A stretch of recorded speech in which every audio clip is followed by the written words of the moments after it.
पुस्तकों में न छपी है मेरी रवानी, न मेरी बात कही होगी किसी ने ज़बानी। सोचा कि आप जाने मैं क्या हूँ, देखो सुनो अब मेरी कहानी। मैं यमुना पुल, यमुना नदी के ऊपर प्रयागराज से नैनी के बीच बंधा हुआ हूँ। 15 अगस्त 2021 को मैं 156 वर्ष का हो जाऊंगा। इस पुल ने आज़ादी से 82 साल पहले ही 15 अगस्त की तिथि को बहुत महत्वपूर्ण बना दिया था, क्योंकि इसकी शुरुआत 15 अगस्त 1865 में हुई थी। 156 वर्ष की आयु में भी मैं रेल की सेवा में तत्पर हूँ, उसी दृढ़ता और मजबूती से जो मेरे जन्म के दिन था।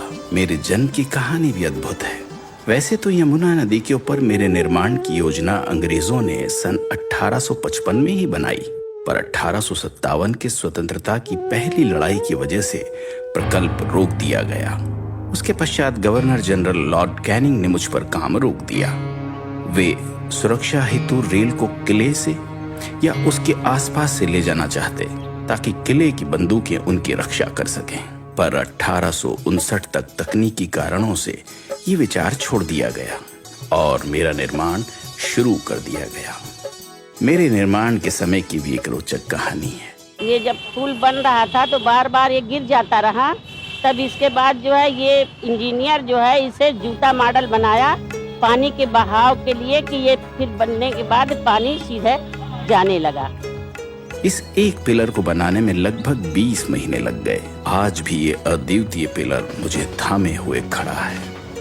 मेरे निर्माण के कई वर्ष पश्चात रेल पटरियों के नीचे बैलगाड़ी और अन्य वाहन के लिए रोड भी बनाया गया, जो आज भी वाहनों के यातायात के लिए इस्तेमाल किया जाता है। मेरे निर्माण के समय मुझ पर एक ही पटरी चलती थी, पर यह रेल इंजीनियर्स की दूरदृष्टि ही थी कि जब 50 वर्ष बाद दूसरी पटरी बिछाने का निर्णय लिया गया, ढांचे की मजबूती इतनी थी कि बिना कोई बाधा दूसरी पटरी बिछाई गई। मेरे ऊपर चलती ट्रेनों ने न सिर्फ इलाहाबाद को नैनी से जोड़ा, उत्तरी भारत को भी पूर्व भारत से जोड़ दिया। अंग्रेजों ने रेल पटरियां बिछाई थी भारत को कंट्रोल करने के लिए, भारत को बेड़ियों में बांधने के लिए। ये सब इस ब्रिज पर भी दिखाई देता है, क्योंकि यहाँ पर प्रहरियों की व्यवस्था थी, यहाँ पर गेट बनाए गए थे और सब कुछ हमेशा वॉच किया जाता था। गौ घाट यानी इलाहाबाद की तरफ और दूसरी छोर नैनी की तरफ एक वक्त में गेट लगे रहते, और जो ट्रेनें गुजरती उनसे टोल वसूल कर ही मुझ पर चलने दिया जाता।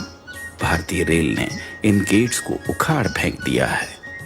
ऊपर रेल, नीचे रोड, उसके नीचे यमुना पर बोट, ऐसे एक साथ 3 विभिन्न यातायात प्रणाली मेरे सौजन्य से चलती है।